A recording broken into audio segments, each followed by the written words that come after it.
I see that my family members, that my team members are saying that we are crying. We don't have where to run. A Ukrainian activist berated UK Prime Minister Boris Johnson over her desire to see a no-fly zone over Ukraine. Now, as much as I empathize with her anger here, her frustration, her sadness, she's wrong. So I'm going to play this video for you. This is activist Daria Kaleniuk, the executive director of the Anti-Corruption Action Center. I'm going to play this for you and describe exactly why she is wrong. So you're talking about the stoicism of Ukrainian people, but Ukrainian women and Ukrainian children are in deep fear because of bombs and missiles which are going from the sky. And Ukrainian people are desperately asking for the West to protect our sky. We are asking for the no-fly zone. We are saying in response that it will trigger World War III. But what is the alternative, Mr. Prime Minister? To observe how our children are, instead of planes, are protecting NATO from the missiles and bombs? What's the alternative for the no-fly zone?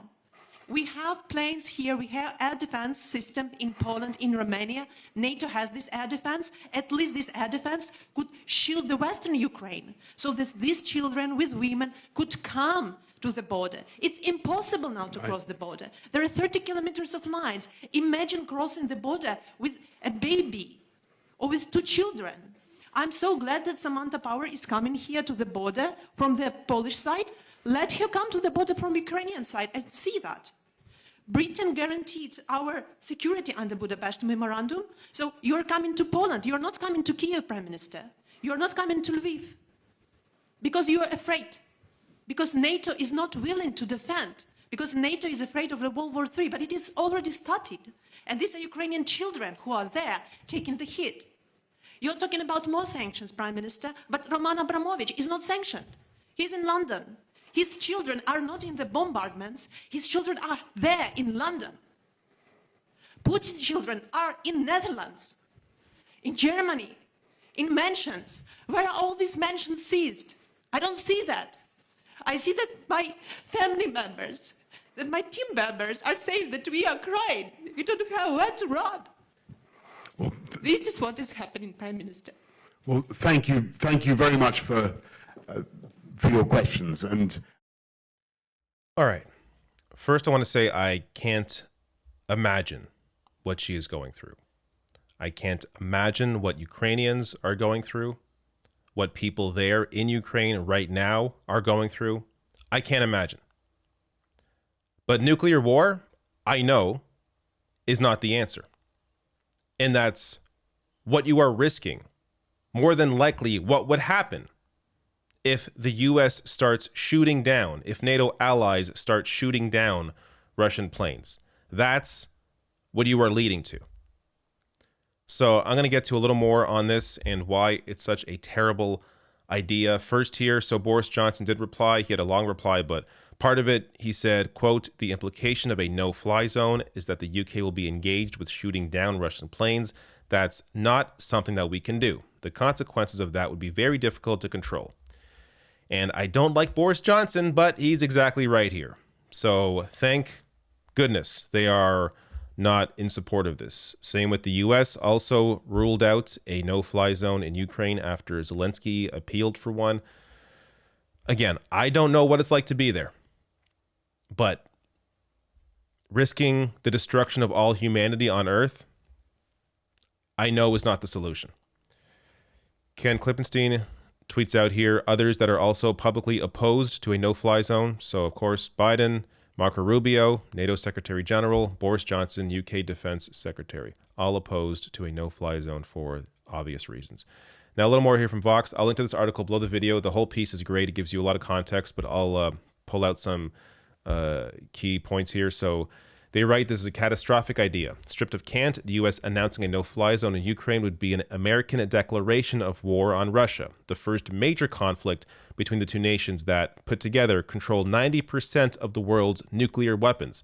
Quote, "A no-fly zone is not a magical umbrella that prevents planes flying in a given area.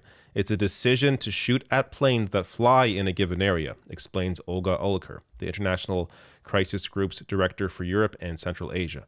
Quote, "To put in a no-fly zone is to go to war." They go on to write here that according to the USAF Lieutenant Colonel Tyson Wetzel, the Air Force doesn't have the appropriate amount of planes near Ukraine to launch such a mission in the immediate future. Even more important, he argues, any effort to establish a no-fly zone over Ukraine would get NATO directly involved in a conflict it has been staying out of and have a near 100% chance of leading to direct U.S.-Russia armed conflict. So even if they wanted to institute a no-fly zone, it's not clear the U.S. would even be able to do it because they lack the appropriate aircraft needed in the area to be able to properly institute a no-fly zone. But regardless of that, of course, there should be no support for a no-fly zone for the obvious reason of it leading to the very likely potential of nukes being used. Last point here. For another, wars have a way of escalating beyond anyone's control. When bullets and missiles are flying, it is very hard to get an accurate sense of what your opponent is planning to do. It's eminently conceivable that, in the midst of an open war between the US and Russia, one side could erroneously think that the other is about to launch nuclear weapons and declare or decide to strike first. So there's of course been several examples of this in the past where there have been these close calls, people thinking that someone was launching a nuke when they weren't. One example they brought up here, a Soviet lieutenant colonel was alerted to an early warning system that a U.S. nuclear strike was incoming. And luckily, Petrov had not informed his superiors of that message, because if he did, it's very likely they would have launched missiles in response. So they correctly concluded that it was a false alarm and didn't say anything about it. So there's even potentials like this to happen where there's this, a mistake that one side thinks the other is launching nukes when they're not. And then that leads to, again, the destruction of humanity. So I'm not really sure how this is even a debate. It's amazing that I'm seeing journalists out there even floating this idea and some pushing people in power to think about doing this. It's amazing to me. But look, there's no clear solution here, obviously, and I'm not going to give you the solution that no one else has given you. Like, I'm not in control of the situation here.